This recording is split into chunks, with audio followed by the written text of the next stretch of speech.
პატრიარქის მხარდაჭერა საქართველოში ხშირად იქცეოდა იმ უხილავ ფაქტორად, რომელიც ბიზნეს ინიციატივებს საზოგადოებრივ ნდობასა და სიმყარეს მატებდა. განსაკუთრებით მაშინ, როცა საქმე მიწას, აგრარულ სექტორსა და გრძელვადიან ინვესტიციებს ეხება. ერთ-ერთი ასეთი მაგალითი არის ზეთისხილის კულტურის განვითარება საქართველოში. პროექტი, რომელიც ილია მეორის კურთხევით დაიწყო. კახეთში, დედოფლის წყაროში გაშენებული ზეთისხილის ბაღები იქცა იმის მაგალითად, როგორ შეიძლება ტრადიციული ბიბლიური კულტურა თანამედროვე აგრობიზნესად გარდაიქმნას. გადაცემის სტუმარია კომპანია სვანიძის ზეთისხილის დამფუძნებელი გიორგი სვანიძე, რომელიც პარალელურად წლების განმავლობაში ხელმძღვანელობს პატრიარქის კურთხევით შექმნილ ფონდს გაამწვანე საქართველო. მოგესალმებით, ძალიან დიდი მადლობა, რომ ასეთ რთულ დღეებში ხართ ჩვენი სტუმარი. დარწმუნებული ვარ, არც თქვენთვის არ იქნება მარტივი ამ თემაზე საუბარი. მართლა ალბათ არ არის სფერო სოფლის მეურნეობის მიმართულებით, რომელთან მიმართებაშიც მას არ ქონდა რაღაც შეხება ან ინიციატივა არ გამოეთქვა და მართლა ჩემი გაოცება იყო, როდესაც გავიგე, რომ ზეთისხილის ბაღების გაშენების კურთხევაც მან მოგცათ. როგორი იყო ის თქვენთვის? მოგესალმებით, მივესალმებით თქვენ ძვირფას მაყურებლებს. პირველ რიგში მინდა რა თქმა უნდა სამძიმრით დავიწყო. უმძიმესია ის დანაკარგი, რაც დღეს საქართველოს მოსახლეობა განიცდის. ჩვენ ყველამ დავკარგეთ ჩვენი სულიერი მამა, უწმინდესი და უნეტარესი ადამიანი, ეპოქალური ადამიანი, რომელმაც ყველას გული დააწყვიტა, მაგრამ ისევ თავისი გარდაცვალებით უწმინდესმა მთელ მსოფლიოს დაანახა, რომ როგორი ერი ვართ, როგორ შეგვიძლია ამ ერს, ამ ხელა კულტურის და ამ ხელა პატივისცემის აი ამ რთულ პერიოდში როგორ შეიძლება რომ ეს ერი გაერთიანდეს და მე ვფიქრობ ისეთი მესიჯი მსოფლიოს გადასცა, რაც ეხლა რაც თქვენ დაინახეთ. მსოფლიოს თქვენი შეფასებით.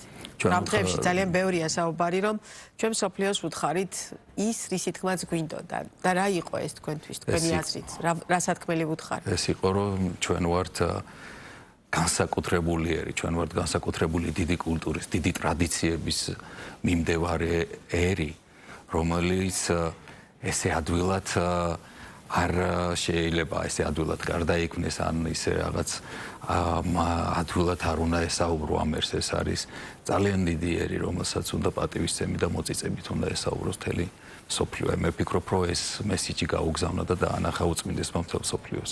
ეხლა რაც შეეხება ზეთისხილის ბაღებს.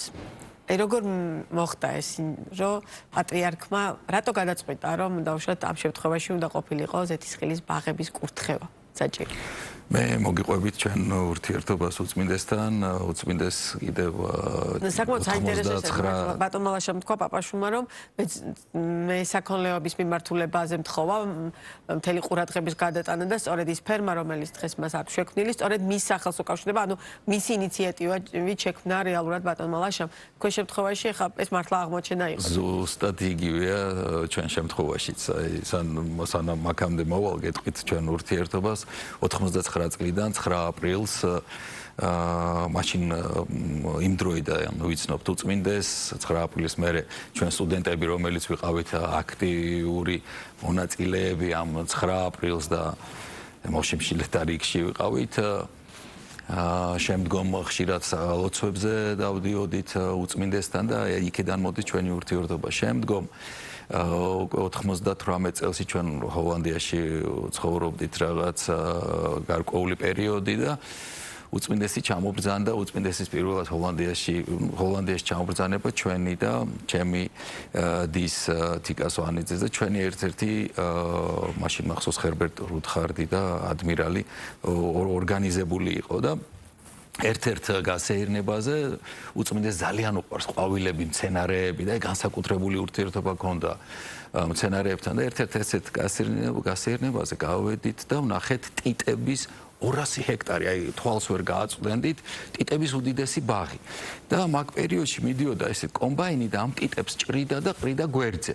და უწმინდესმა ეს რო დაინახა, რა შვებიანო კაცო, რატო ყრიანო ამ ტიტებსო მიწაზეო და მე რო ვკითხეთ რატო ყრით ამ ტიტებს მიწაზეო ეს იყო ბოქვების ბიზნესი ქონდათ აი ტიტებს ერთხელ რო დარგავთ 10-12 წელი კიდე მეტი ხარობს და მის მე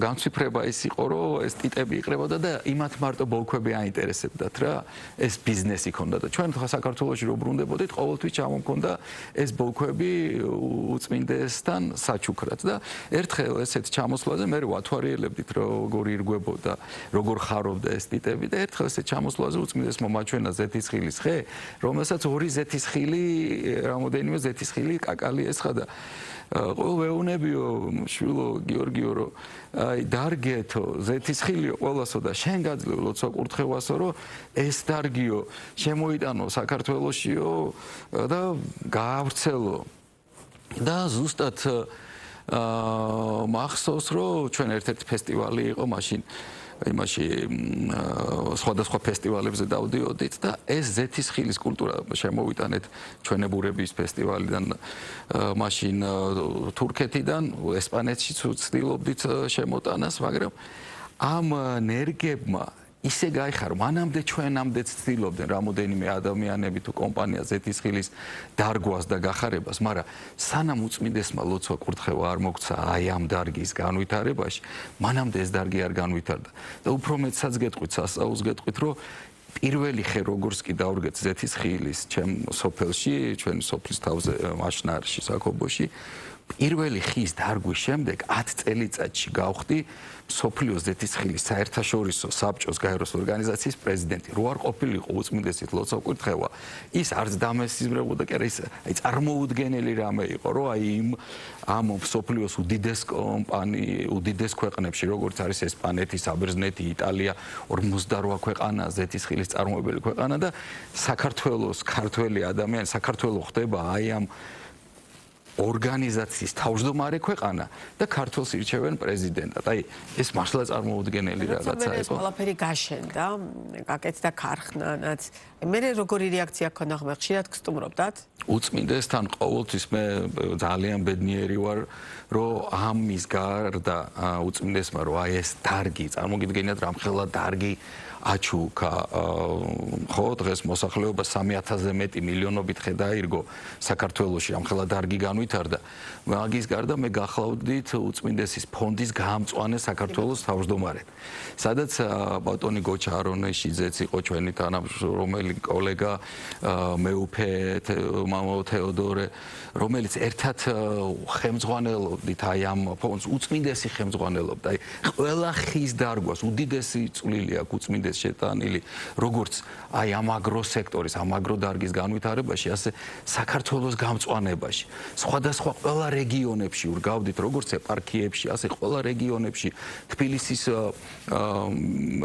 მახლობელ ტერიტორიებზე მახათასთავზე ირგვებოდა ძალიან ბევრი ხე და უწმინდესი ყველა ხის დარგვაზე აი ყველა პროექტის განხორციელებაზე თვითონ იღებდა მონაწილეობას თვითონ ვაკვირდებოდა ამოდიოდა ნახულობდა ამ ხეებს სურათებს ვაჩვენებდით და აი დაუბედნიერესი ადამიანი ვარ მე და მთელი ჩვენი ეს გაამწვანა საქართველოს ფონდი რომ აი ესეთი ურთიერთობა ქონდა უწმინდესთან ესეთი ჩართული იყო უწმინდესი და რასაც არ საერთოდ ისეთი ძალა ქონდა და უწმინდესის ლოცვა კურთხევას რაც არ უნდა ეთქვა ან ლოცვა კურთხევა მიეცა ის 100%-იანი გამოსული ყველაფერი აი რავი მე დღესაც ყოველთვის კიდევ ვამაყობ იმითი რომ ორი სიგელი მაქვს სახში უწმინდესის და ალბათ ხელმოწერით რომ საქართველოს ზეთისხილის დარგის შემოტანისთვის და ამ კულტურის განვითარებისთვის მადლობის სიგელი მაქვს გადმოცემული აგრეთვე გამწვანების დარგში როგორც უწმინდესის ფონდის თავმჯდომარეს ეს შემთხვევა როცა ალბათ ყველაზე ნაკლები კითხვა უნდა დავსვემდენად ემოციურად ყვებით და ემოციურად იხსენებთ. როდესაც დაუშვათ სტუმრობთ ამ ზეთისხილის ბაღებს, როგორი იყო მისი რეაქცია, როდესაც აი თავის ინიციატივის შედეგი ნახა? პირველ რიგში რომ ყოველთვის უწმინდეს უგზავნიდით აი ამ ბაღებიდან მოკრეფილ ზეთს და მიირთმევდა ამ ჩვენ ქართულ თავის მიერ საქართველოში შემოტანილ და განვითარებულ აი ამ დარგს. განსაკუთრებით მე გეტყვით იმასაც, რომ უწმინდესი იძახდა, რომ როდესაც გიორგი მოდის ჩემთანო, როდესაც მივდიოდი სანახავად ან ზეთისხილზე სალაპარაკოდ, იმ დღეს განსაკუთრებით მიხარიაო. განსაკუთრებულად აი ალბათ ყველა ადამიანს ესე გონია, როგორც ხა მე მგონია, რომ უწმინდესის განსაკუთრებულად უყვარდა. და აი ეს დიდი სიყვარულის გრძნობა ქონდა უწმინდეს, რომ ყველა ადამიანში და მთელ საქართველოში, მთელ სოფლიოში იმხელა სიყვარული დაათესა ამ ადამიანმა და რომ ყველა ადამიანს დღეს გულშიც ქონდა, რომ უწმინდესის ძალიან უყვარდა. როგორც მე განვიცდიდი და როგორც მე ვგრძნობდი აი ამ დიდ სიყვარულს, ესე დარწმუნებული ვარ, მთელი საქართველო ესე გრძნობდა, ვისაც უწმინდესთან ურთიერთობა ქონდა და ისედაც ხო მრევლი და რამდენი ადამიანი ესწრებოდა მის ლოცვას, მის დალოცვას. რა დაგვიბარა და რა თქვენ ხა საუბრის დასაწყისში ახსენეთ, რომ სოფლიოს უთხარითო ამ პროცესებით ჩვენი სათქმელი და მათ შორის იმ ქუჩაში დგომით და იქ მისვლით, აი ამ მთელ პროცესიაში მონაწილეობის მიღებით. საბოლოო ჯამში თქვენი ერთი ბიზნესმენის გადმოსახედიდან რა დაგვიბარა პატრიარქმა და რამდენად შეგვიძლია, რომ აი ამ მიმართულებით ვიაროთ, იმ გზით ვიაროთ, რომელიც მან დაგვიბარა. გვიყვარდეს ერთმანეთი, უწმინდესმა დაგვიბარა, რომ გვიყვარდეს ერთმანეთი და სიყვარულით ვაკეთოთ ჩვენ საქმე.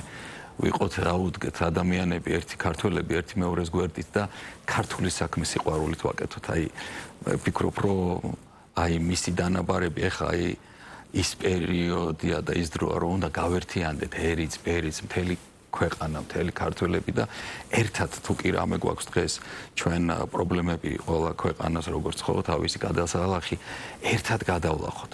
ერთად ერთიანობით და ჩვენი გვერდში დგომით ავანახოთ კიდევ მსოფლიოს როგორ გვიყვარს ჩვენ ერთმანეთი და როგორ ვაკეთებთ ჩვენ ერთ ქართულ საქმეს. ერთი დიდი ქართული საქმე დიდი სიყვარულით გავაკეთოთ. ძალიან დიდი მადლობა სტუმრობისთვის ასეთ დღეებში და ამ თემებზე საუბრისთვის გიორგი სვანიძე იყო ბიზნეს პარტნიორის პირდაპირ ეთერის სტუმარი.